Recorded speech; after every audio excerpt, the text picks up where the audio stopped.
I stood there frozen, pen shaking between my fingers as the papers slid across the counter. The air smelled of toner and burnt coffee, too sterile for what was really happening. "It's just housekeeping, Mom," my daughter said, her voice sweet as sugar gone stale. My eyes caught the words, transfer of ownership, and my heart stilled.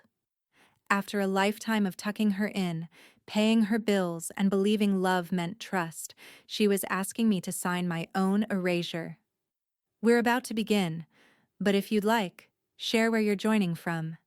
It reminds me this story doesn't echo into silence, it lands somewhere real. Drop it in the comments and don't forget to subscribe." The day was too bright for a bank trip.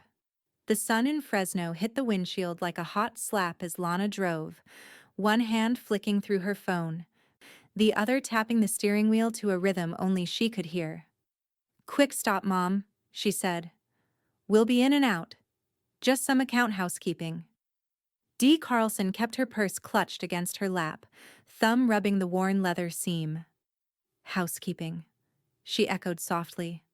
The word had started to mean trouble lately. Forms, meetings, passwords she never asked to change. The bank's parking lot shimmered in the afternoon heat. Inside, the air conditioning blew too cold, and everything smelled faintly of toner and burnt coffee. Dee blinked against the fluorescent glare as they stepped up to the counter.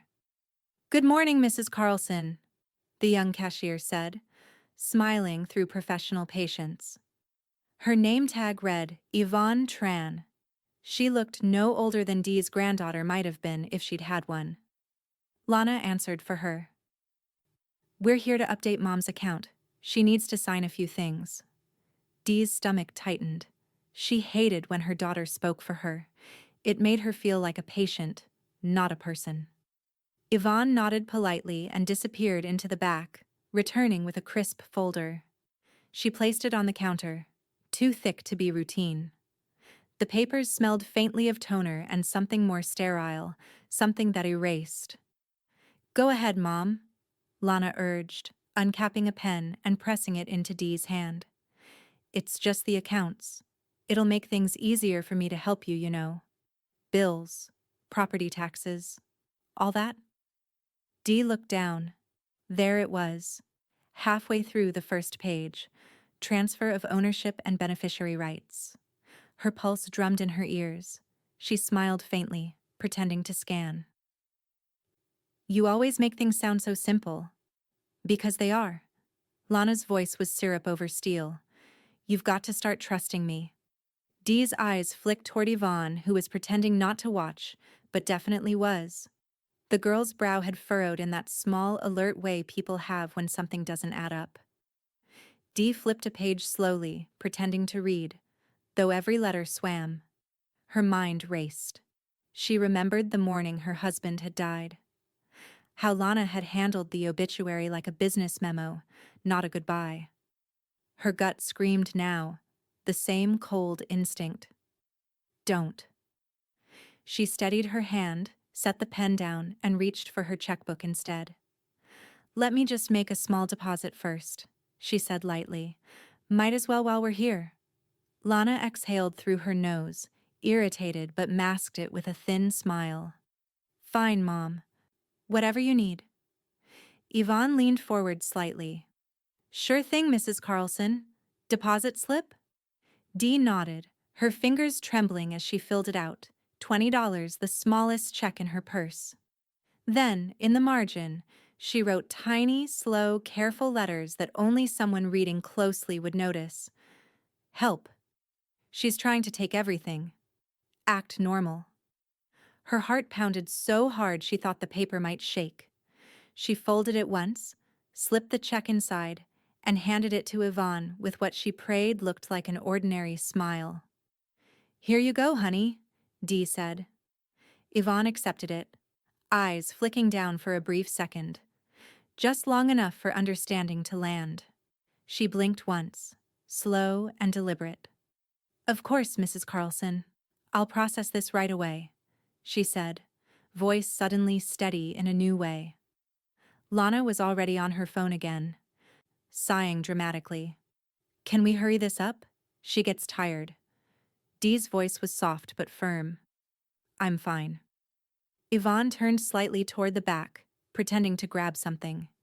Dee caught the faintest motion under the counter, her hand pressing a hidden button. A signal, maybe. The hum of the printer filled the space between them. Dee forced herself to breathe evenly, to smile as though this were any other Tuesday. Lana leaned closer. You know I'm only doing this because I care, right? Dee met her eyes. I know exactly what you're doing, she said quietly. Lana blinked, confused. What? But before she could respond, Yvonne reappeared with a manager, middle-aged, calm, clipboard in hand. Mrs. Carlson, he said, smiling tightly. Would you and your daughter mind stepping into my office for just a moment? A small verification issue. Lana groaned. Seriously. Yvonne's gaze met Dee's for a split second. Steady, protective, unreadable to anyone else. Dee gathered her purse, smoothed her blouse, and followed them toward the glass-walled office. Each step felt like walking a balance beam between fear and freedom.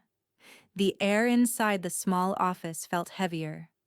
Colder, too, as if the air conditioning had turned into something watchful. The walls were glass, but the blinds were half-drawn, slicing the sunlight into thin, nervous lines that cut across the desk. Dee sat down slowly, purse still looped around her wrist. Lana dropped into the chair beside her, crossed her legs, and let out a theatrical sigh. Can we please make this fast? She said to no one in particular. My mother tires easily. Yvonne slipped in last, her expression smooth. Unreadable, professional.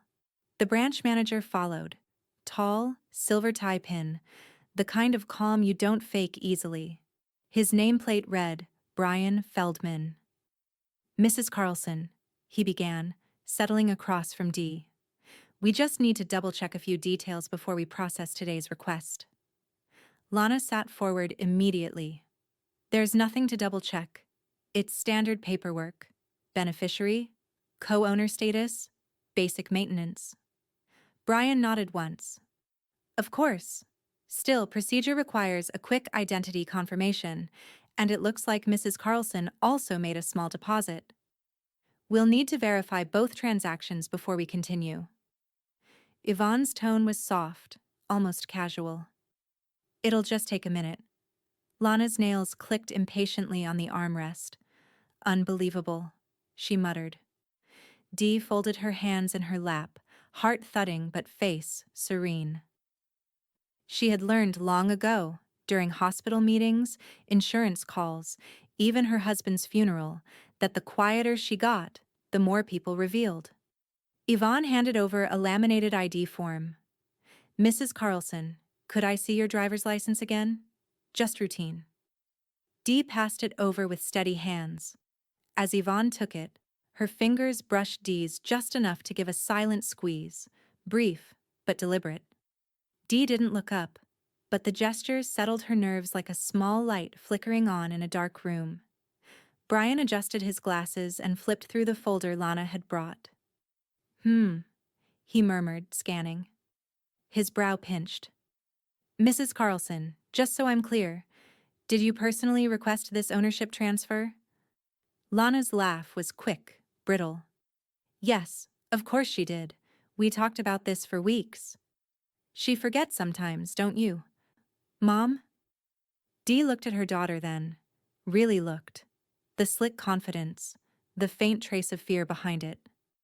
I remember exactly what I agreed to, she said evenly. And this isn't it. For a heartbeat, no one moved. The only sound was the printer humming faintly outside the door.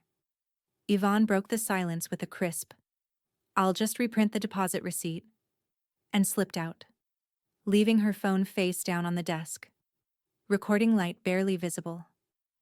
Lana leaned closer to Dee, voice tight. Why are you making this a scene? Do you want everyone thinking you've lost it? Dee didn't answer. She just reached for the water bottle in her purse, unscrewed the cap, and took a slow sip. Her hand was steady now. When Yvonne returned, she handed Dee a new pen, this one silver instead of black. Her fingers brushed Dee's again. Another squeeze, stronger this time. Then she turned to Brian. Everything checks out on our end, sir. Manager approval required before any signatures proceed. Brian nodded. Good. Let's pause here for a moment. Lana's patience cracked. Pause? For what? I work in finance. I know how this goes. Brian lifted a hand. Ma'am, please. Until verification is complete, no paperwork will be signed. The calm finality in his tone made Lana's mouth close mid-protest. She sank back in her chair, jaw tight, eyes sharp as glass. Dee sat very still, every muscle aware of the room's power shifting 1 inch at a time. Finally, Yvonne looked at her directly and said in that same even voice, Mrs. Carlson, you've been incredibly patient. Thank you for that. It sounded ordinary, but to Dee it felt like a promise. Outside, through the narrow blinds, a police cruiser rolled slowly past the branch. Its reflection caught in the glass, blue lights muted by daylight, unseen by Lana. Dee exhaled quietly, feeling the first flicker of safety. All right, Brian said, closing the folder gently. Let's step into a different office. We'll need to sort a few inconsistencies before we proceed. Lana turned toward him sharply. Inconsistencies? What inconsistencies? Brian smiled, polite and unreadable. That's exactly what we're going to find out. Dee rose from her chair, purse still tight around her wrist. For the first time that afternoon, her hands didn't shake. As they moved toward the next office, Yvonne stayed behind the counter, watching. She caught Dee's gaze one last time and mouthed a single word, careful and clear. Hold on. The second office was smaller, quieter, no glass this time. Just beige walls and the faint hum of a vent that didn't quite reach the corners. Brian Feldman gestured toward 2 chairs across his desk. Please, make yourselves comfortable, he said, though no one did. Lana sat stiffly, her purse clutched like armor. Dee stayed standing, eyes tracing the certificates on the wall, compliance trainings, service awards, tenure plaques. Small, ordinary proof that someone here followed rules. Brian cleared his throat. Mrs. Carlson, we've put a temporary hold on all account changes until we confirm certain details. It's standard whenever signatures don't match previous documentation. Excuse me? Lana snapped. Her signature hasn't changed. She just writes slower, that's all. She's 71 for God's sake. Brian's tone didn't shift. We'll still need to verify. I've reached out to our compliance partner for a review. Lana's mouth tightened. You can't just freeze a client's access. Dee finally spoke, her voice soft but firm. Maybe you should let him do his job, dear. That earned her a glare sharp enough to cut glass. But behind it, Dee caught something new. Worry. Maybe even fear. Brian gave a courteous nod and stepped out for a quick confirmation call. The door clicked behind him. Lana turned on her mother immediately. You realize how this looks, right? Like you're paranoid and can't handle your own finances. That's what they'll write down in their notes. Dee didn't take the bait. She sat down, smoothing her skirt, keeping her gaze on the neutral carpet. If that's what it takes to keep what's mine, I'll risk the note. Lana scoffed, standing. You're unbelievable. She began pacing, checking her phone, typing furious messages into it. Dee said nothing, her mind tracing back through years of quiet mistrust, the way Lana had rushed to help when her husband died, how she'd insisted on simplifying Dee's will, the sudden interest in property taxes she'd never paid herself. Brian's voice floated from the hallway, low but urgent. He wasn't calling compliance. He was calling someone else. Yes, this is Feldman at Central Branch. Mrs. Carlson gave me a number to keep on file years ago. Attorney Elias Griggs, you're listed as emergency counsel. I think we might need your presence. Dee's breath caught. She'd forgotten she'd written Elias's number on the back of a business card after her husband's funeral. The attorney who had handled the estate with a kindness most lawyers didn't bother pretending. He'd said, "If you ever need someone to stand between you and confusion, call me before you sign anything." 30 minutes passed like water dripping through a crack. Slow, steady, impossible to stop. Lana grew more restless by the second, her irritation turning to open hostility. "What's the holdup now?" she snapped when Brian finally re-entered. "This is insane. My mother doesn't need an audience for a simple transfer." Brian's calm expression didn't waver. "It won't be long now. We're waiting on one more verification." "From who?" The door opened before he could answer. Elias Griggs filled the frame, tall gray hair combed neatly back, briefcase in one hand, the other resting casually in his pocket. His presence carried quiet authority, the kind that came from decades of sorting truth from manipulation. He smiled gently at Dee first. "You did the right thing calling me."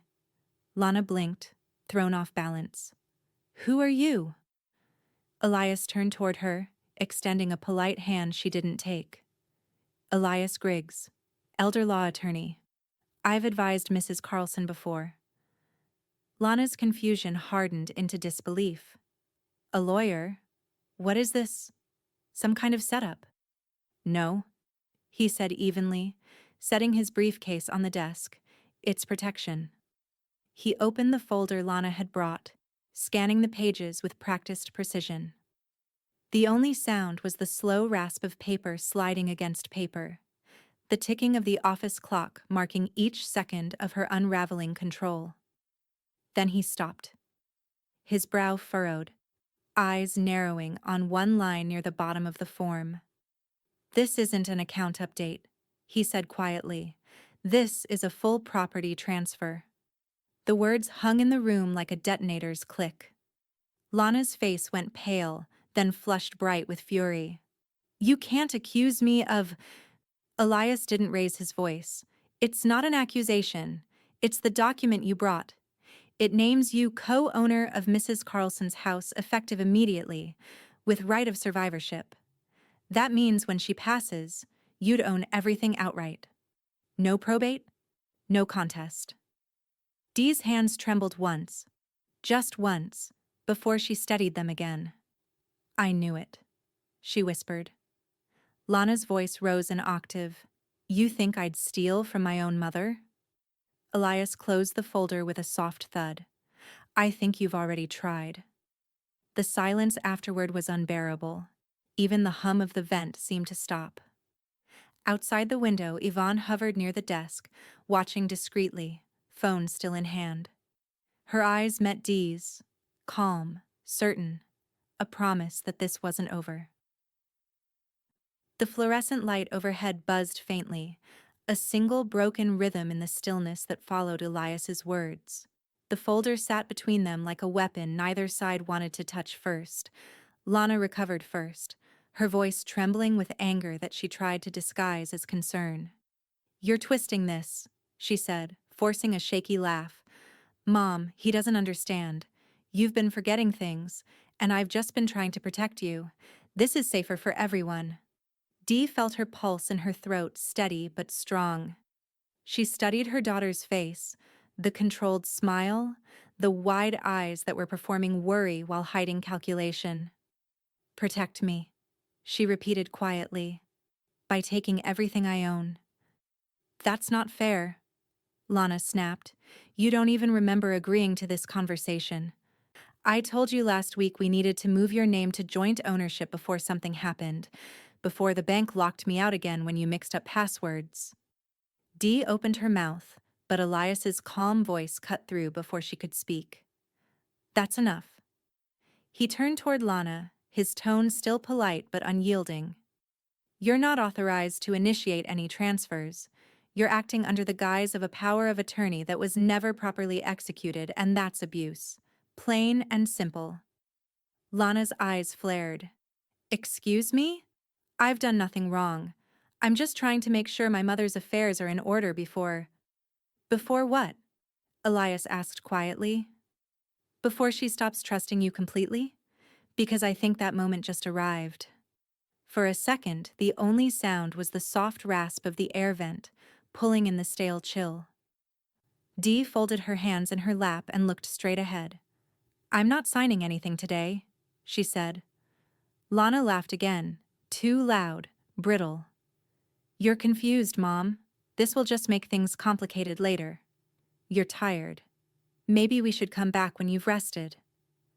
Brian, the branch manager, who had been standing quietly near the door, finally spoke up.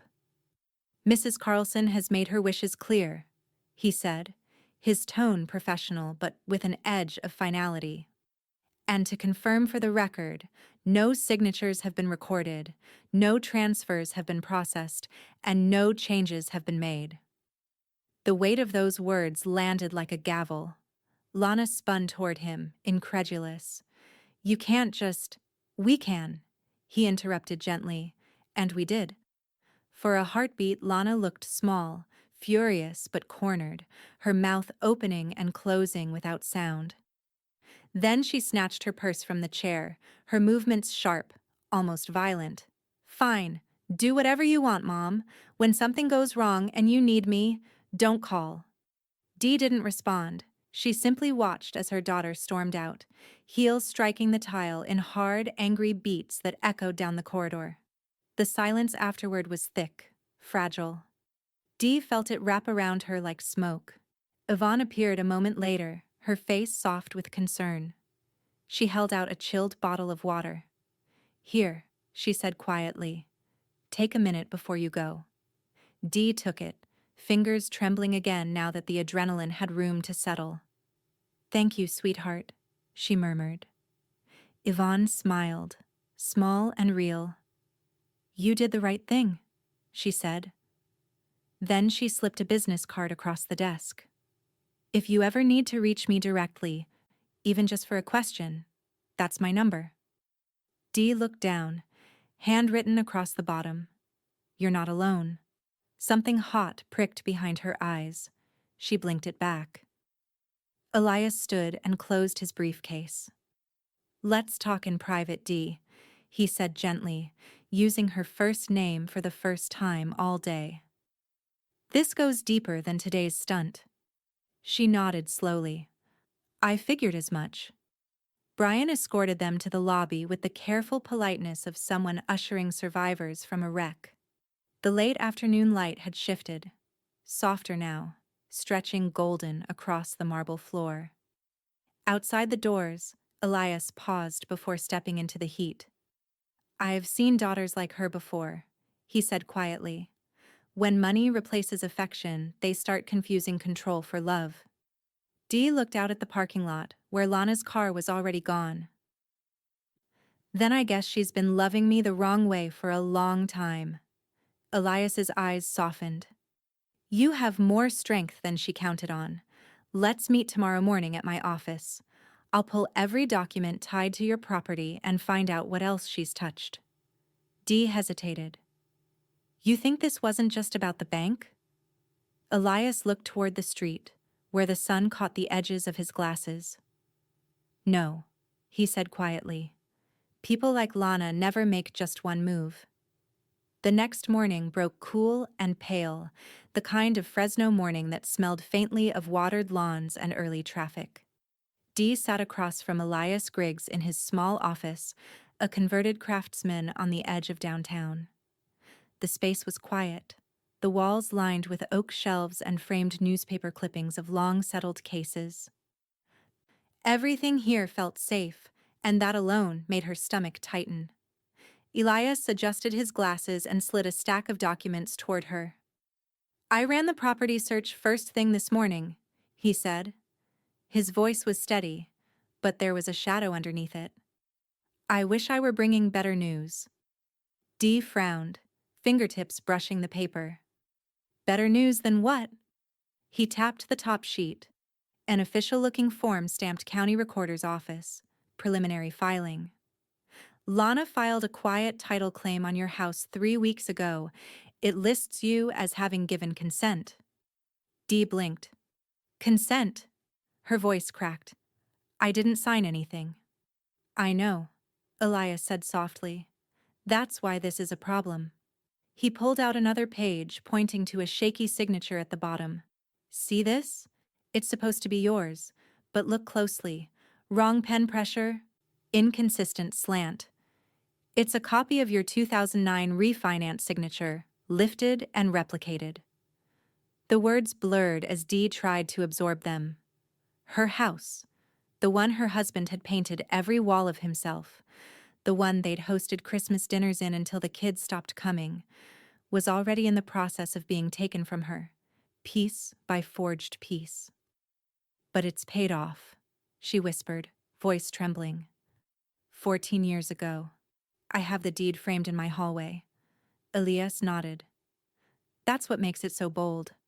A quiet title claim like this can slip through fast if no one challenges it. It's meant to erase dispute over ownership. The air seemed to thin. Dee's throat tightened, the room spinning slightly around the corners of her vision.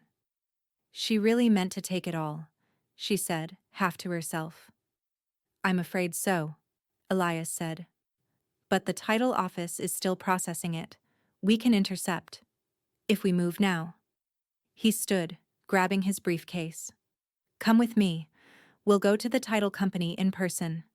I want you to hear this from them directly. The title office smelled of dust, toner, and quiet dread.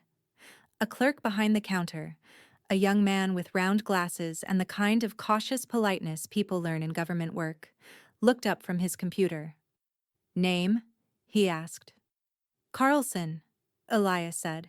Property on East Avenue. The clerk typed, the keyboard clicks echoing faintly through the empty lobby. Then he frowned.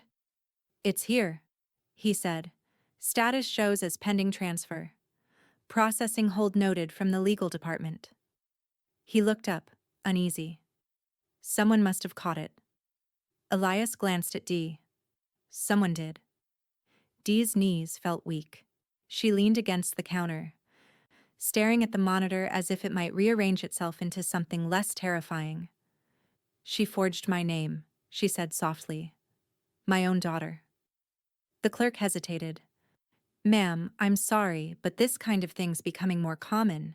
Family disputes, elder filings. Elias cut him off gently. We'll handle it from here. Please freeze all activity on that parcel pending our legal motion. The clerk nodded quickly. Already done, sir. Dee turned and walked out into the daylight before her tears could start. She made it as far as the concrete bench outside the office before sitting hard, purse still clutched to her chest like a life vest. The sky was too wide, too blue. She stared at her hands and realized she was shaking. Elias came out moments later, standing quietly beside her. You okay? He asked. She gave a tiny, bitter laugh, that word starting to lose meaning. Fair, he said softly. But you're not broken. You're just realizing the truth. She nodded, eyes fixed on nothing. She used to call that house her childhood anchor. Said it was where she felt safe. And now she's turning it into a payday. Before Elias could answer, a familiar voice called out from across the parking lot. Well, I'll be damned. I knew you'd end up here. Dee looked up. Tamika Ellis, bright scarf, sunglasses, and a no-nonsense expression, strode over, holding 2 coffee cups. I figured if you were too mad to call me, you were too deep in something. Dee took the cup Tamika offered, her lip trembling. You warned me, she said. You said she was circling. Tamika sat beside her, close enough that their shoulders touched. And now we circle back harder, she said, her voice calm but edged with fire. This isn't over, Dee. She picked the wrong old lady to underestimate. Dee managed a weak smile, blinking hard against the tears that finally came. The coffee steamed between them, rising into the warm California air. The next morning, the air was sharper. Sunlight cutting hard across the asphalt, the world too clear for how fogged Dee felt inside.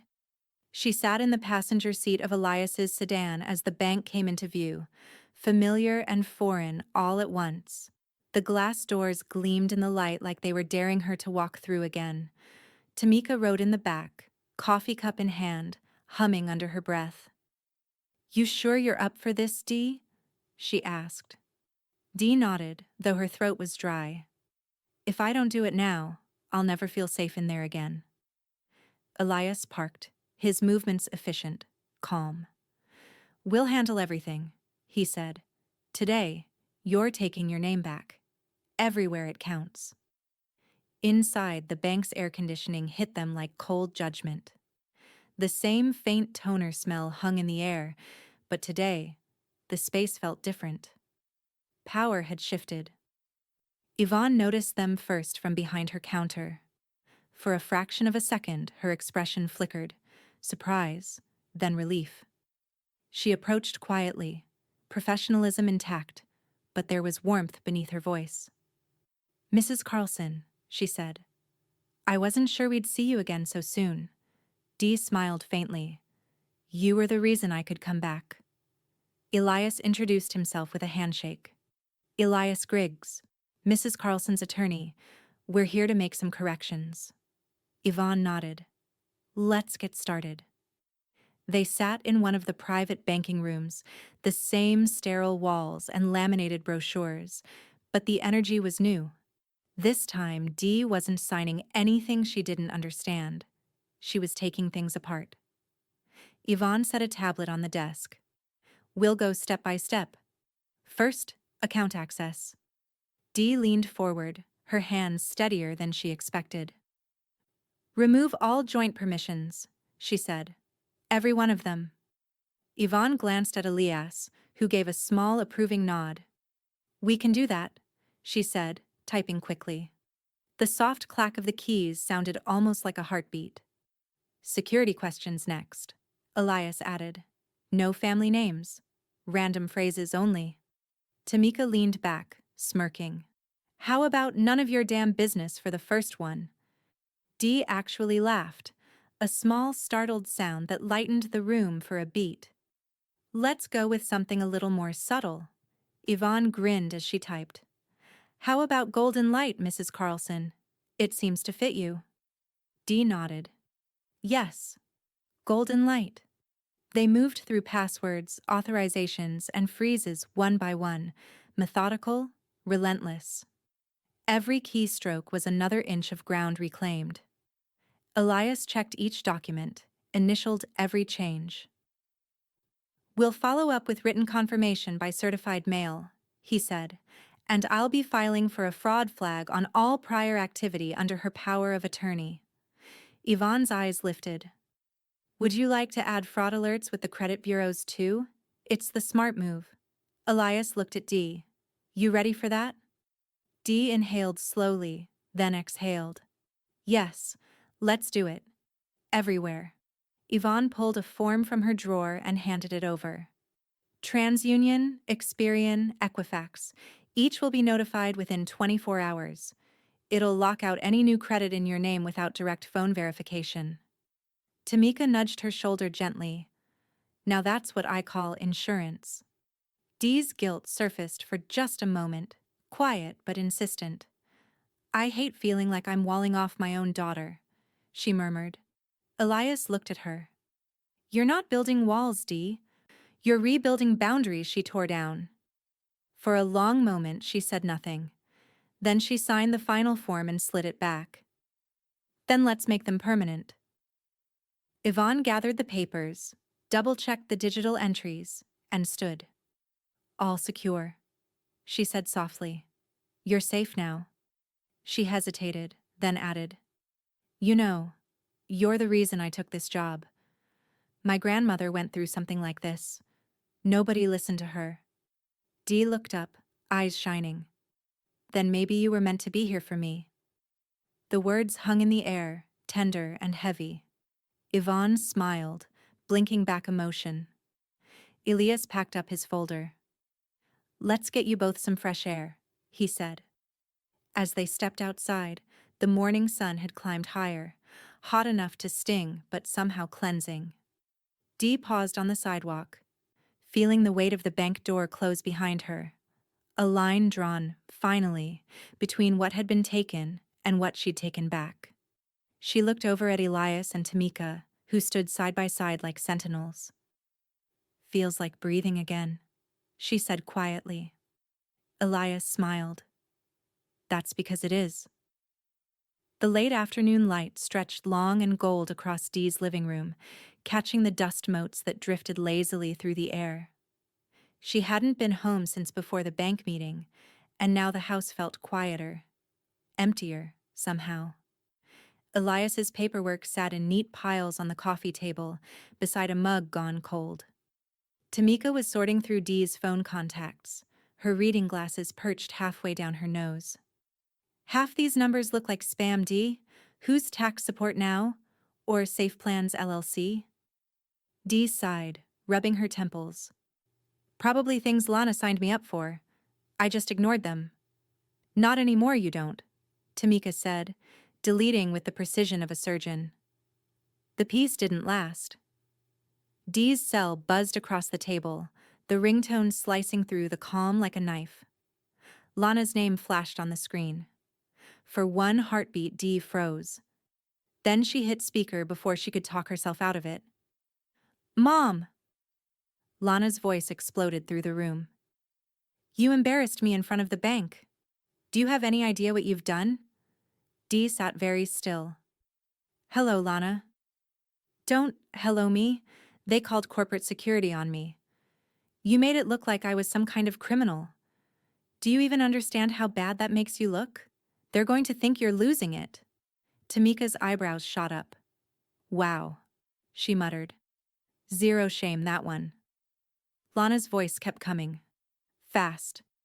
Sharp. Unraveling at the edges. "Everything I've done has been to make your life easier, but you've always got to play the victim. Always. Well, you can't freeze me out of this, Mom. I'm your daughter. I have rights." Elias, who had been quietly reviewing notes from the fraud report across the room, rose and crossed to the table. He pressed a button on Dee's phone and spoke calmly into the speaker. "Ms. Carlson, this is Attorney Elias Griggs. You are not to contact your mother again. This number is now protected under legal advisement. Any further calls will be documented as harassment. Do you understand?" There was a short, ugly silence. Then, click. The line went dead. Tamika whistled low. "That man doesn't play." Dee exhaled shakily, the air leaving her lungs like she'd been holding her breath for hours. She sounded desperate. Elias shook his head. She sounded cornered. "There's a difference." He handed her the phone back. "Go ahead. Block her. Now, while you still feel steady." Dee hesitated, thumb hovering over the screen. Then she pressed block contact and set the phone down. The sound of finality in that tiny click echoed louder than any argument they'd ever had. Tamika started inputting new numbers: Elias, Yvonne, the title office, and her own, listed twice under Tamika and, "in case I forget." "There," she said. "Now if you ever hit redial, it'll be one of us instead of her." Dee smiled faintly, though her eyes were damp. "You're bossier than the nurse I had when I broke my hip." "Yeah, well, I don't get paid hourly," Tamika said, sitting back. Silence settled over them again, gentle this time. The kind of quiet that didn't press, but healed. Dee looked toward her husband's old desk in the corner, the one she hadn't opened since he passed. Slowly, she stood and crossed to it. "I think it's time I talk to Mark," she said. Elias looked up. "Your son?" "Yes, but not to complain." She opened a drawer and pulled out a stack of stationery, the same cream paper she'd used to send holiday letters years ago. "He deserves to know what's happened, not the gossip version Lana will feed him. The truth." She sat down, pen poised. The first words came slow, hesitant. "Dear Mark, I need to tell you something before it reaches you twisted through your sister's mouth. This isn't about money or property. It's about what she thought I was worth. And what I'm finally remembering, I still am. Tamika read over her shoulder, nodding silently. Dee kept writing. Her hand stopped trembling halfway through the second paragraph, the sentences smoothing out, her voice finding its strength again.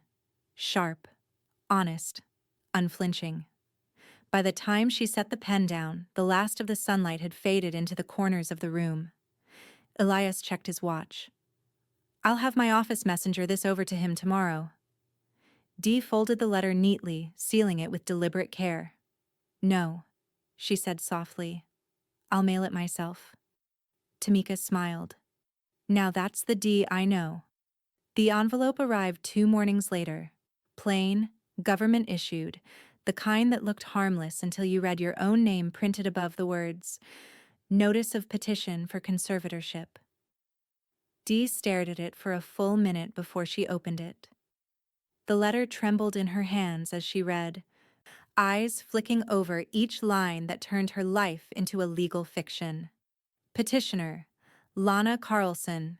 Grounds, cognitive decline, financial mismanagement, potential vulnerability. She read it twice before her knees gave way, lowering herself slowly into her kitchen chair. The words "not mentally competent" burned through her like acid. Tamika found her like that 20 minutes later. Mail spread across the table, one trembling hand gripping a cup of untouched coffee. What the hell is this? Tamika asked, snatching up the letter. Dee's voice was barely above a whisper. She's trying to make me legally gone. Tamika's face hardened. Oh, she's out of her mind. She picked up her phone. We're calling Elias right now. By noon, Elias was sitting in Dee's living room again, the petition spread open across his lap. He scanned it silently, his expression calm but his jaw tightening. This was filed yesterday, he said. She must have known we'd be moving fast after the title freeze. So what happens? Dee asked, her hands clasped tightly together. First, we prove this claim's nonsense, he said. Then we make her regret ever filing it. He looked up, his eyes sharp behind his glasses. We'll schedule a full cognitive evaluation. Independent doctor. Impartial records. You'll pass it, Dee. I've seen you sharper under pressure than half my clients 30 years younger. Dee gave a small, humorless smile. I'm not sure I can even remember what day it is right now. That's stress, Elias said gently, not decline, and we'll prove it. 2 days later, Tamika drove her across town to a medical complex that smelled faintly of antiseptic and lavender. The sign outside read, Dr. Marilyn Holt, Neuropsychological Assessment. You want me to come in with you? Tamika asked as they parked. Dee shook her head. No, I need to do this on my own. Tamika squeezed her hand. Then I'll be right outside, guarding the door like a pit bull. Dee smiled weakly, gathered her purse, and went inside. The waiting room was calm, beige walls, soft instrumental music, but her pulse thundered in her ears. Dr. Holt, a middle-aged woman with kind eyes and the steady patience of someone who'd seen every kind of fear, greeted her with a warm handshake. Let's just talk first, she said. Then we'll do a few simple exercises. No pressure. For the next hour, Dee was asked to recall dates, words, shapes, to repeat short lists, draw intersecting pentagons, and recount stories backward. It felt absurd, like being tested on her own existence, but she did it, carefully, methodically. At one point, Dr. Holt asked her to explain what brought her in. Dee hesitated, then said quietly, My daughter thinks I can't take care of myself. She's wrong. I just trusted her too much. Dr. Holt's eyes softened. That's not confusion, she said. That's clarity. By the end of the exam, Dee's hands had stopped shaking. She left the office feeling strangely lighter. Outside, Tamika was waiting on a bench, scrolling her phone. Well? She asked, standing as Dee approached. Dee smiled, a small, genuine curve of her mouth. The doctor said there's no impairment, just stress. I passed everything. Tamika grinned. Knew it. You've got more mental horsepower than most people I know. They celebrated with coffee at the small cafe next door. Dee sipped slowly, watching the steam rise, feeling the tightness in her chest begin to ease. It's funny, she said. I thought this would make me feel vindicated, but mostly, it just makes me sad. Because it's your kid, Tamika said softly. And you keep hoping she'll stop before you have to destroy her in court. Dee looked out the window at the rows of cars in the parking lot. She won't stop, she said, and I'm done hoping. That evening, Elias called with the doctor's report already in hand. Perfect results, he said. Holt's credibility is solid. This will shut down her claim fast, but we're not just defending anymore, we're retaliating. Dee straightened in her chair. Retaliating how? Fraud reversal, he said. We'll petition to void every document she's touched in the last year. Property, financial, digital. And we'll include damages for emotional distress. For the first time in weeks, Dee laughed, a low, disbelieving sound that felt good in her chest. Elias Griggs, she said. I think I finally like your kind of paperwork. Elias chuckled. Then you'll love what comes next. The courthouse smelled like floor polish and nerves. Dee sat beside Elias at the long oak table, her hands folded neatly over a stack of documents. The words, Digital Restraint Order, were typed in bold across the top of the first page. Something she'd never even heard of until Elias said the phrase out loud 2 days ago. It's real, he'd told her. Tone even. Certain. And it's going to stop her from touching a single digital thread of your life. Now, waiting for the judge, she could still hear him saying it. Calm, but loaded. Like a man who'd seen too many people lose battles they never knew they were fighting. Across the aisle sat Lana, her hair pulled back into a sleek ponytail, jaw tight, eyes darting between her phone and the courtroom door. Her attorney whispered something to her, but she didn't answer. Elias leaned close to Dee. Breathe slow. Let her do the scrambling this time.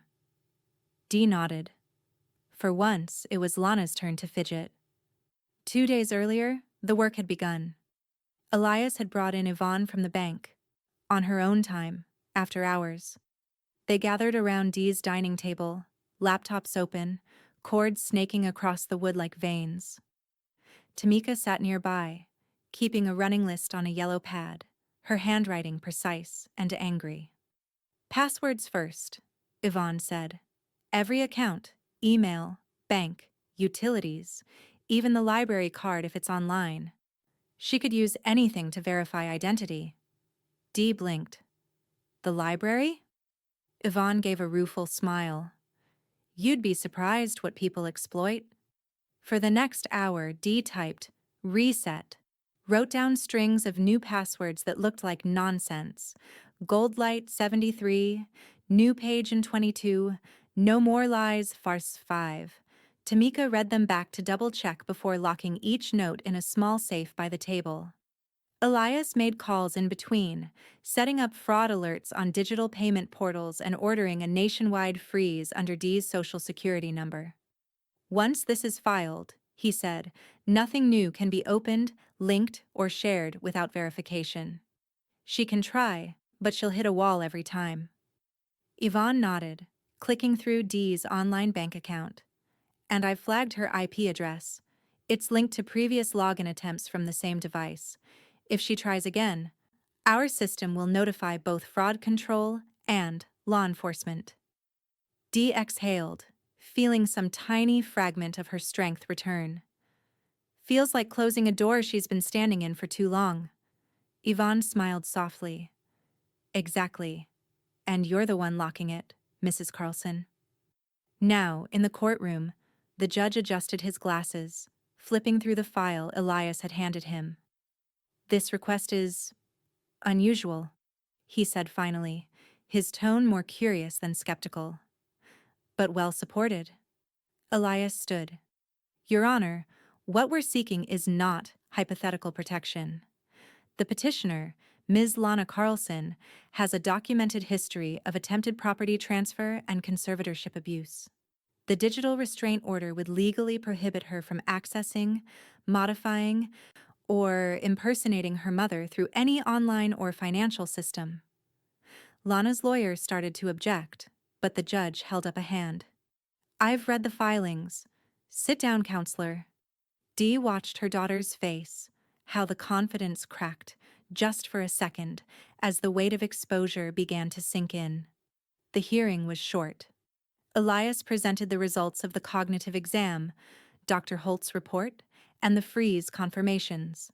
The stack of evidence felt like armor, every page a rebuttal to every lie. Finally, the judge looked at Lana directly. You filed a petition claiming your mother was mentally incompetent. The medical evaluation disproves that. The property filings show clear manipulation of consent. Frankly, Ms. Carlson, this borders on elder coercion. Lana's mouth opened, but no sound came out. The gavel struck once, sharp, final. The conservatorship motion is denied. Digital restraint order granted for a period of 1 year, renewable upon review. The sound echoed through the room like thunder. Elias leaned toward Dee. That's the sound of freedom right there. Dee smiled faintly. Sounds better than a hymn? As they left the courtroom, reporters murmured near the hall, small-town buzz about a case that had turned into a cautionary tale overnight. Lana pushed past them, her face pale, her heels clicking down the marble steps like bullets. Dee walked slower, the sunlight from the high windows falling warm across her shoulders. She didn't feel triumphant, just certain. Certain of what she wouldn't lose again. Yvonne stood waiting by the exit holding a manila envelope. Official copies, she said, and one for you, Mrs. Carlson. Dee took it, smiling. You're everywhere, aren't you? Trying to be, Yvonne said softly. You taught me that watching matters. Elias held the door for them. You're free and secure, Dee, for now. The late evening light spilled through the blinds, painting stripes across Dee's dining table. The manila envelope from the courthouse lay open beside her laptop, its official seals like small bruises against the paper. She'd avoided making the call all day, though the idea had been circling her since the moment she'd left the courtroom. Now, as the clock hit 8, she finally clicked Start Video Call. The screen blinked to life, and there was Mark. Older than the boy she still pictured, but still carrying the same steady eyes his father once had. He was sitting in a softly lit room, papers stacked behind him, the glow of a desk lamp catching the silver strands at his temples. Mom? His voice was tentative, concerned. Is everything okay? You never call this late. Dee swallowed. No, not really, but it's time I told you what's been happening. She took a breath and started from the beginning. The trip to the bank, the forms, the note she'd slipped to the cashier, Yvonne's quiet courage, Elias's calm precision. She didn't rush. She wanted him to hear the full shape of it, the quiet theft that had almost succeeded, the battles fought across desks and courtrooms. Mark listened without interrupting, his expression shifting from confusion to disbelief to barely restrained anger. By the time she reached the conservatorship petition, his jaw was tight enough to creak. Jesus, Mom, he said, running a hand through his hair. She filed for guardianship? Against you? She did.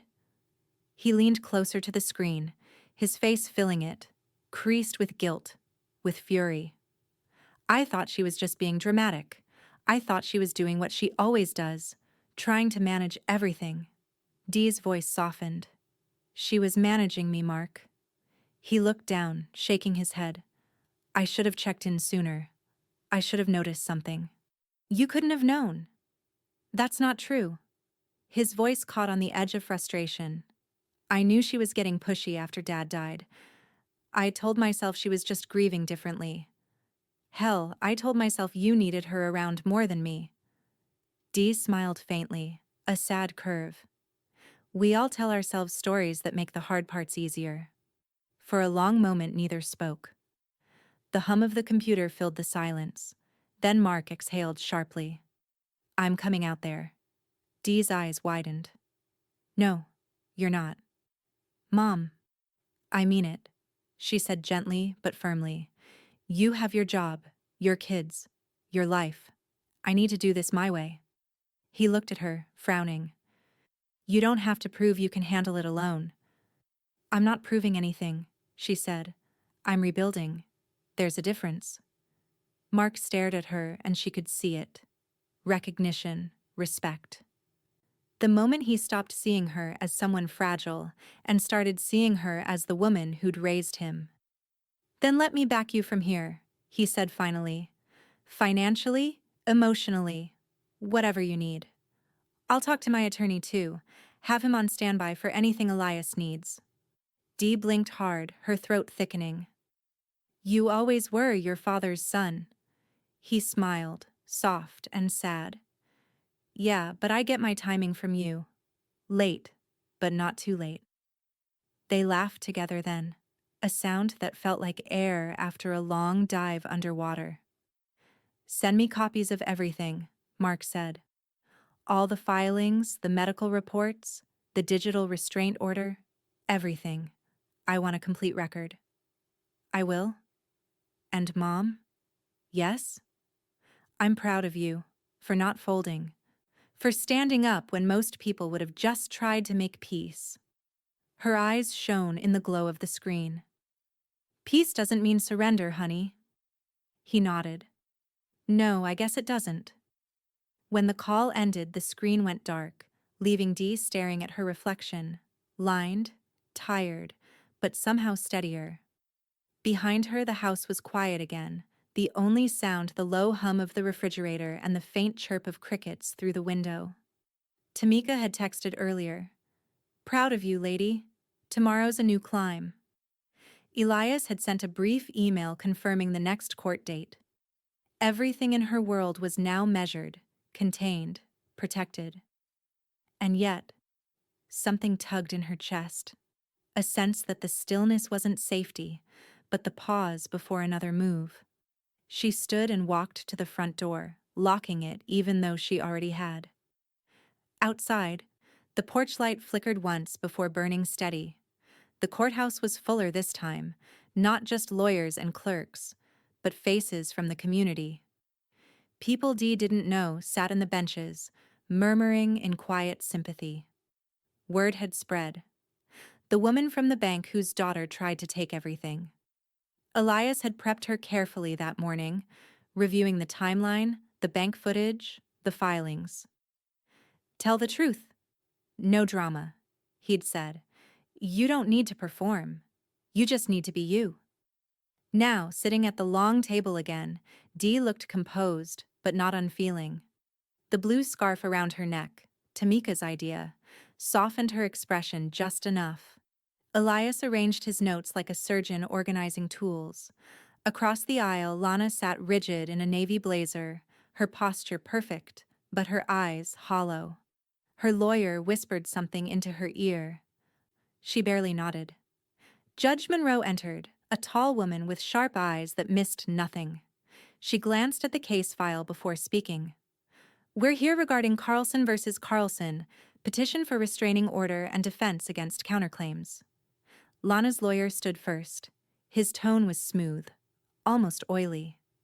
Your Honor, my client is simply a daughter concerned about her mother's mental well-being. Any suggestion of coercion is an unfortunate mischaracterization of her intentions. The judge looked unimpressed. I've reviewed the filings. Let's hear from the defense. Elias rose. Thank you, Your Honor. We'll demonstrate today that Ms. Carlson's actions were not born of concern, but of calculated exploitation. Mrs. D. Carlson's independence, competency, and clarity have been verified repeatedly through medical assessment, witness testimony, and, most importantly, direct evidence from the incident in question. He nodded toward the monitor at the front of the courtroom. The screen flickered to life. The footage played. The interior of the bank. The moment Dee stood at the counter. The hesitation in her hand before signing. The quick flick of her wrist as she slipped that folded note beneath the deposit slip. A quiet gasp rippled through the room. On screen, Yvonne's small, subtle glance up from the counter spoke louder than words. The mutual understanding between the two women filled the silence. When the video ended, the room stayed still for several long seconds. Elias turned toward the witness stand. "Your Honor, I'd like to call Ms. Yvonne Tran." Yvonne walked up, poised, but visibly moved. She swore in and took her seat. Elias smiled reassuringly. "Ms. Tran, can you tell the court what you saw that day?" Yvonne nodded, voice clear.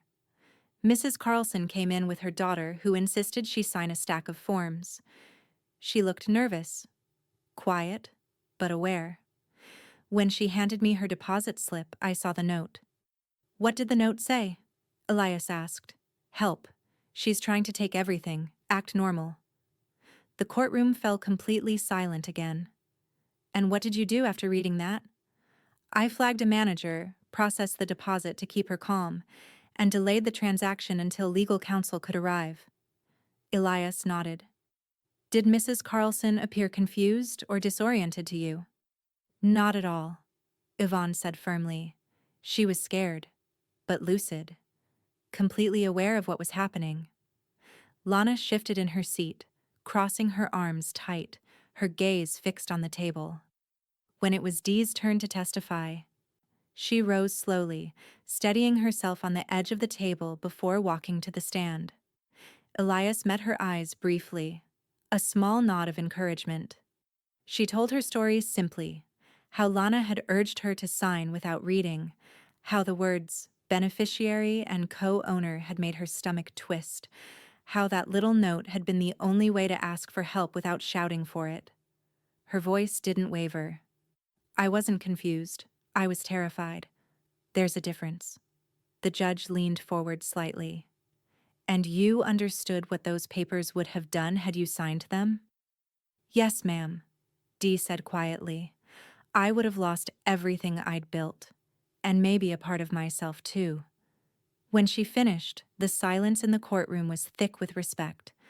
Lana's lawyer tried a last-minute salvage, arguing that Dee had misinterpreted complex financial intentions.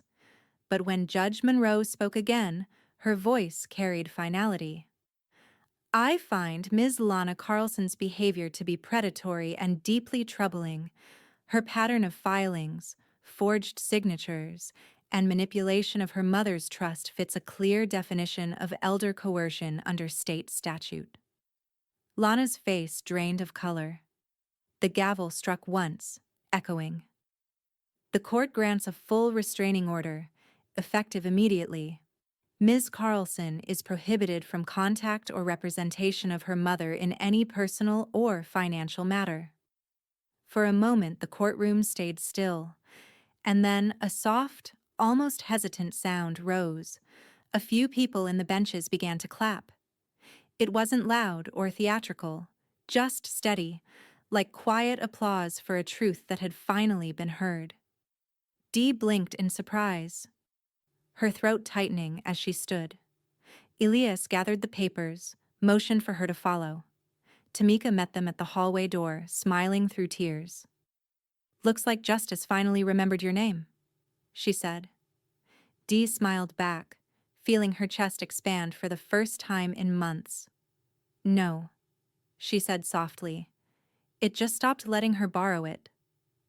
The Fresno morning paper hit porches with its usual soft thud, but that day, tucked between the headlines about city council and drought, sat an anonymous op-ed titled, "The Form I Refuse to Sign." It wasn't long or polished, just a story told plainly. A mother, a bank, a note, a daughter's quiet betrayal, and the lesson that saying no could save a life's worth of yeses. Dee's name wasn't printed anywhere, but everyone who needed to know would recognize her in the lines. She'd written it late one night with Elias's encouragement, her fingers trembling over the keyboard, afraid not of being heard, but of being understood too well. She hadn't expected what came next. 2 days later, she sat in the back of the local community center, blending into the crowd as Tamika stood at the podium. The room smelled faintly of folding chairs and brewed coffee. Seniors, caretakers, and a few younger faces filled the seats, listening as Tamika's warm, commanding voice carried the story to them. She slipped the note under a deposit slip. Tamika read aloud, her tone even but weighted. 7 words that stopped a lifetime of control in its tracks. The audience was still, drawn tight in the quiet between sentences. Dee sat near the wall, her hands clasped, the paper's words now reborn in Tamika's cadence. Stronger, somehow braver than when Dee had typed them. When the reading ended, Tamika looked up and said simply, "That woman isn't a victim. She's a warning and a beacon." A beat of silence followed, then a low murmur of voices. People began to rise, slowly at first, then with purpose. An older man wiped his eyes. A woman in a denim jacket approached Dee where she sat, hesitant but hopeful. Was that you?" she asked quietly. Dee met her gaze. "Yes," she said. "It was." The woman's eyes filled. "Thank you. That was us too. My brother tried to take my dad's house last year. Nobody believed me until it was too late." Another woman joined in, nodding. "It happened to my aunt. Same story, different papers." The air filled with small confessions, half whispered, half liberated. For the first time in months, Dee didn't feel like a cautionary tale. She felt like a door that had finally opened for others to walk through. Tamika came over grinning. "Told you this wasn't just about you," she said. "I know," Dee said softly. "That's why it's working." A week later, Yvonne's photo appeared on the bank's internal newsletter. Employee of the Quarter, Yvonne Tran, recognized for exceptional integrity and customer advocacy. The branch manager had framed a copy of the story in the lobby under a simple title, "If you see something, say something." When Dee stopped by to deposit a check for the first time since the trial, Yvonne met her at the counter, cheeks flushed with surprise and pride. "They made me assistant branch manager," she said, laughing. "Can you believe that?" Dee smiled. "Completely." They hugged briefly, quietly, before Yvonne whispered, "You changed more than your own story." Dee touched her shoulder. "So did you." Meanwhile, Elias had shifted gears too. His once solo practice was now expanding. He'd taken on 2 new clients from similar elder fraud cases, both referred from the community center. "Pro bono for now," he told Dee over coffee. "I figure it's time I return the favor." Dee tilted her head. "You sound like you're starting a movement." He chuckled. "You're the one who lit the match." That afternoon, a package arrived on Dee's porch. A slim, carefully wrapped box with her son's handwriting on the label. Inside was a new laptop, sleek and silver, with a note tucked under the lid. "For Mom, so your voice keeps going." Dee sat at the kitchen table, the same one where she'd almost lost everything, and powered it on. The glow of the screen lit her face. She opened a blank document, fingers hovering above the keys. For a long moment she just breathed, remembering the feel of that deposit slip between her fingers, the tremor of fear that had started all of this, and the strength that had carried her through it. Then she began to type. First post. What control takes from you, and what saying no gives back. She smiled as the cursor blinked, waiting patiently for her next words. Outside, evening settled over Fresno, the soft hum of sprinklers, the fading warmth of the day, the sound of a woman finally, fully her own. The first cold wind of autumn rolled through Fresno, rattling the last of the dry leaves against Dee's living room window. The sound reminded her of paperwork. Pages turning, something ending, something beginning. Her new laptop hummed quietly on the coffee table. On its screen, the document's header glowed. Last Will and Testament of Dolores May Carlson. Elias sat across from her, glasses low on his nose, his calm focus a comfort she'd come to rely on. Tamika was perched at the edge of the couch, coffee in one hand, tissues in the other, just in case. "You sure about this, Dee?" Elias asked. His tone wasn't skeptical, just careful. Dee nodded. "I've never been surer about anything." He adjusted his tie and clicked through the draft. "Then let's make it official." She leaned forward as he read each clause aloud, her fingers tracing the edges of her tea mug like punctuation marks to his words. "First," Elias said, "the house, transferred to Mark Carlson as sole executor and beneficiary." Dee smiled faintly. "He'll take care of it. He always did with everything else." Tamika dabbed her eyes. "You're giving him more than a house, Dee. You're giving him the story of how you fought back." "Maybe he'll tell his kids one day," Dee said softly. "How their grandmother didn't sign her life away." Elias continued. "Next, the foundation clause, a charitable trust, the Carlson Fund for Elder Education and Advocacy. You've allocated 20% of your estate to launch it." Dee's chin lifted slightly. "If what happened to me can teach even one person how to see the red flag sooner, it'll be worth every cent." "Brilliant idea," Tamika said, squeezing her hand. "You're turning the whole thing inside out. Pain into purpose." Elias nodded in agreement. "We'll also assign a small advisory board to manage disbursements. I took the liberty of drafting a few suggested names." He turned the screen toward her. Dee's eyes lit up as she read. "Yvonne Tran? She's earned it," Elias said simply. "Her insight could shape real prevention programs. She already has connections in the banking community." Tamika grinned. "From cashier to board member. That's what I call poetic justice." Dee chuckled softly. "I like it. Let's make it official." Elias typed a few quick adjustments. "And finally," he said, "there's your personal message clause.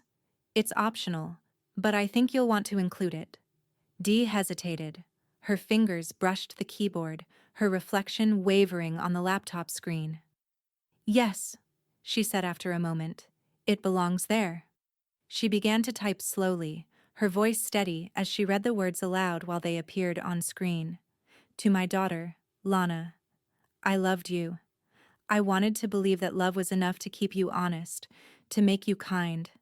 But love doesn't mean silence, and I won't be betrayed quietly.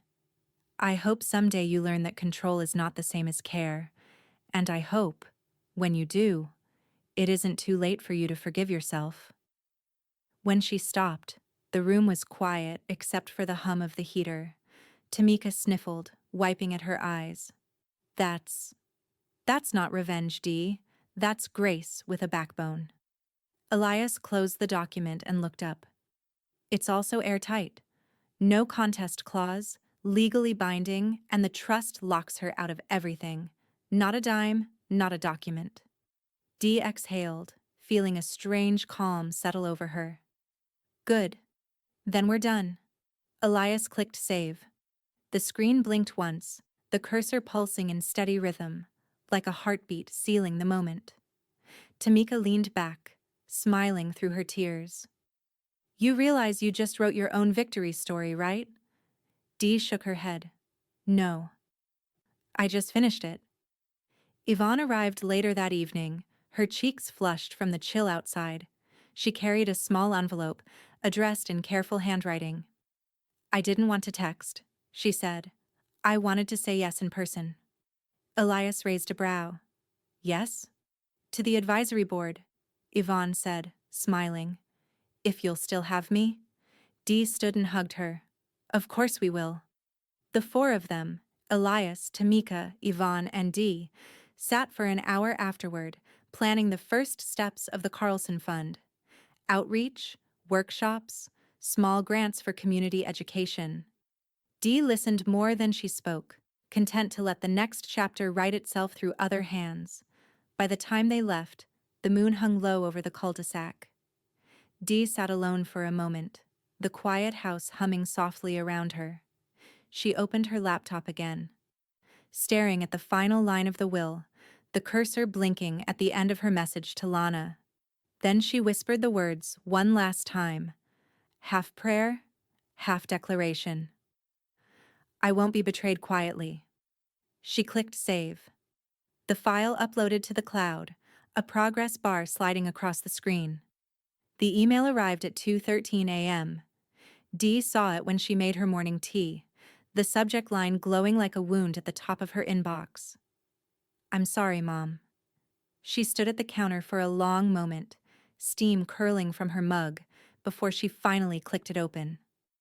Lana's words filled the screen in that same precise, defensive rhythm she'd always used when she wanted to sound genuine but stay in control. Mom, I've had a lot of time to think. I didn't mean for things to go the way they did. I was trying to protect what's ours, what Dad left for both of us. You misunderstood. Everyone did. Dee's jaw tightened. She kept reading. You don't know how scary it is to watch someone fade and feel helpless. I panicked. I thought I was helping before things got worse. I'm sorry if it looked like I was being selfish. There it was. The if. The smallest word in the English language, but big enough to swallow an entire apology. You've made me out to be a monster in the press. People at work whisper. Friends stopped calling. I hope you're happy. Dee felt her chest ache, not from guilt but recognition. The tone was the same one Lana had used since childhood whenever she wanted to rewrite a truth mid-sentence. Maybe someday we can talk. Just us. I still love you. Always will. She reached the end of the email and let her hand fall away from the mouse. The cursor blinked against the white background, waiting for a reply that would never come. After a moment, she clicked print. The machine hummed beside her, spitting out the page in crisp, black ink. Dee took a red pen from the drawer, the one she used for crosswords, and wrote across the top in neat script. Closure, not connection. She slid the paper into a manila folder marked personal and tucked it into the back of her desk drawer. No anger, no revenge, just the quiet finality of a door closing for good. Later that week, she and Tamika took their usual walk through Roding Park. The morning sun poured through the trees, cutting gold paths across the path. Ducks drifted lazily across the pond. For the first time in months, Dee didn't flinch when her phone buzzed in her pocket. Tamika stretched her arms overhead, the picture of freedom. You realize you smile more now? Dee laughed. Probably because I don't have to read legal briefs over breakfast. Tamika grinned. Or explain your daughter's nonsense to the mailman. They laughed until they were out of breath, the kind of laughter that shakes dust off your heart. Feels like life again, Dee said. It is life again, Tamika said, and you earned every bit of it. They looped the trail twice before heading back to the car, chatting about recipes, community center updates, and Yvonne's upcoming speaking event for the bank's fraud prevention team. It felt normal, better than normal, earned. That afternoon, Mark called from Oregon. His voice came through bright and sure. Mom, the trust papers arrived this morning. Elias sent copies for my files. Good, Dee said. You'll handle everything when the time comes. There was a pause. Then, softer. Proud doesn't begin to cover it. Her eyes misted. You make it sound like I climbed Everest. You did, he said simply. Just a different kind. Dee smiled, pressing a hand to her heart. Thank you, son. After they hung up, she sat for a while at the table, sunlight streaming across her hands. She wasn't sure if pride was what she felt. Something quieter, steadier, maybe peace in its purest form. The doorbell rang just as she stood to refill her tea. When she opened it, there was no one there, just a small cream-colored envelope tucked under the welcome mat. Her name was written in looping, careful handwriting she recognized instantly. Yvonne's. Inside was a handwritten card. On the front, a watercolor of an oak tree. Inside, a single line. Because of you, someone listened. Below it, a note in smaller script. A woman came in yesterday. Same story, same fear. I knew what to do. Dee's throat tightened. She held the card against her chest, standing in the doorway as the breeze brushed past her, carrying the faint scent of cut grass in late autumn. She looked up at the sky, a pale blue, cloudless stretch above her, and whispered, "Good." That night, she returned to her laptop, the cursor blinking on her blog page. The last post, "What control takes from you," had hundreds of comments now. Most were thank yous, a few were confessions. She smiled faintly and began typing a new entry. Sometimes forgiveness isn't an open door. Sometimes it's a lock that keeps peace inside where it belongs. She paused, thinking of the email, the letter, the red ink scrawled across the top. Then she hit publish. The morning air was cool and sweet when Dee stepped out of her car, the Fresno sky washed clean after an early rain. She stood for a moment at the curb, watching the reflection of sunlight ripple across the familiar glass doors of Central Branch Bank. The same doors she'd walked through once in fear. This time, she walked through them steady. Inside, the space looked brighter somehow. New posters on the walls, fresh flowers at the teller counters, softer music playing through the speakers. But what caught her eye most was the flyer on the bulletin board by the entrance. Bold blue letters across the top. Spotting elder fraud. Know the signs. Below it, a picture of clasped hands and a short paragraph. If you feel pressured, unsafe, or unsure, speak up. Someone will listen. Dee smiled, warmth blooming in her chest. Yvonne was at her station, hair tied neatly back, her new assistant badge gleaming beneath her nameplate. She was helping an elderly couple at the counter, laughing gently as she explained a form. When she glanced up and saw Dee waiting, her face softened. "Mrs. Carlson?" she said, her smile immediate and genuine. "I was hoping I'd see you again." Dee approached the counter, her purse tucked under her arm. "You will, but probably not often. This is my last visit here as a customer." Yvonne blinked. "Oh? Everything all right?" Dee nodded. "Everything's better than all right." She reached into her purse and pulled out a small folded note and a check already written. "I came to make a deposit," she said. "But this one's not for me." Yvonne hesitated before taking it. The handwriting on the envelope was neat, familiar. The same careful loops that had once carried the words, "Help." "She's trying to take everything." Yvonne unfolded the note first. The message was short, for the staff fund.